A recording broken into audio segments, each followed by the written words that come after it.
Hello दोस्तों, आज हम भारत के राष्ट्रपति का इतिहास के बारे में समझेंगे। तो 15 अगस्त 1947 को भारत ब्रिटेन से स्वतंत्र हुआ था। तो भारत किससे स्वतंत्र हुआ था? तो ब्रिटेन से स्वतंत्र हुआ था। कब हुआ था? 15 अगस्त 1947 को। और अंतिम व्यवस्था के तहत देश एक राष्ट्रमंडल अधिराज्य बन गया। इसी व्यवस्था के तहत भारत के गवर्नर जनरल को भारत के राष्ट्र प्रमुख के रूप में स्थापित किया गया, जिन्हें ब्रिटेन के अंतिम राजा जॉर्ज फोर्थ था। ब्रिटेन जब थे उस टाइम ब्रिटेन के अंतिम राजा जॉर्ज फोर्थ था।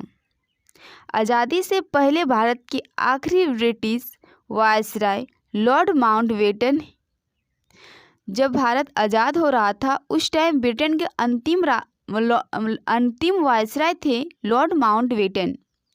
लॉर्ड माउंटबेटन ही भारत के पहले वायसराय बने। तो लॉर्ड माउंटबेटन ब्रिटेन के अंतिम वायसराय थे और भारत के प्रथम गवर्नर जनरल।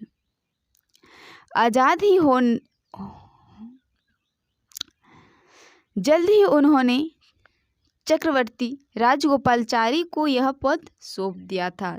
गवर्नर जनरल के पद को जल्द ही चक्रवर्ती राजगोपालाचारी को सौंप दिया था, क्योंकि जो लॉर्ड माउंटबेटन थे यह ब्रिटिश के थे।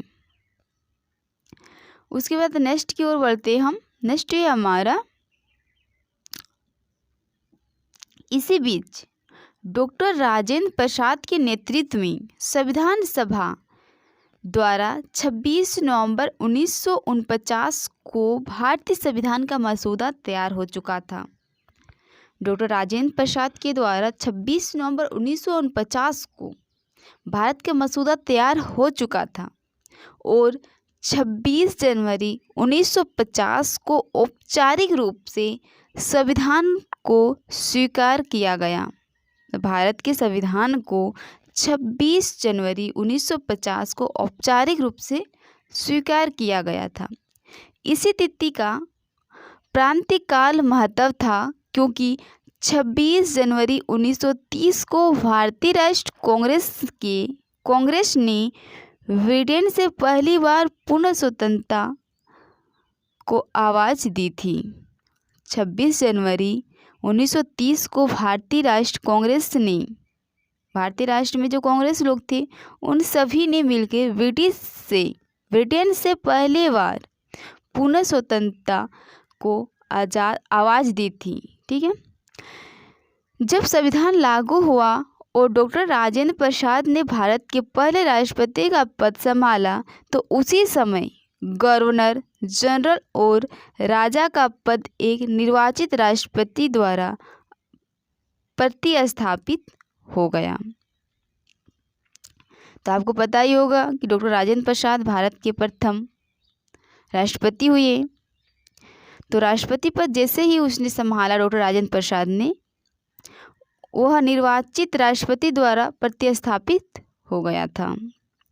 इसी कदम से भारत की एक राष्ट्रमंडल अधिराज्य की स्थिति समाप्त हो गई। तो अधिराज्य की स्थिति समाप्त हो गई अब, लेकिन यह गणतंत्र राष्ट्रों के राष्ट्रमंडल का सदस्य बना रहा और एक गणतंत्र राष्ट्र बन गया भारत।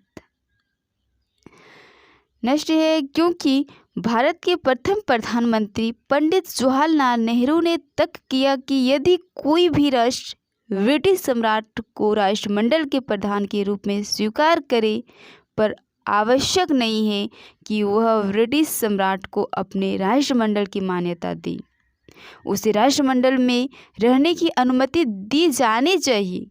यह एक अत्यंत महत्वपूर्ण निर्णय था, जिसने 20वीं सदी के उत्तरार्ध में नए स्वतंत्र राज्य बने कई अन्य पूर्व ब्रिटिश उपनिषदों के राष्ट्रमंडल में रहने के लिए एक मिसाल स्थापित किया।